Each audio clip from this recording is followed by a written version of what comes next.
शहापूर इथल्या एका शाळेमध्ये छोट्या मुलींना विवस्त्र करण्याची घटना शाळा संचालकांकडून घडलेली आहे आणि त्या स्नानगृहामध्ये बाथरूममध्ये रक्त पडलेलं दिसल्यावरती ते प्रोजेक्टरवरती दाखवून त्याच्यानंतर शोधण्यामध्ये आलं की याच्यामध्ये कोण जबाबदार मुलगी आहे.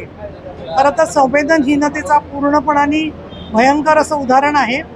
या संदर्भामध्ये जिल्हाधिकारी ठाणे यांच्याशी मी बोललेली आहे आणि त्यांनी दिलेल्या माहितीनुसार शाळेच्या विरोधामध्ये गुन्हा रजिस्टर नंबर 211/2025 असा गुन्हा शाळेच्या विरोधात रजिस्टर झालेला आहे.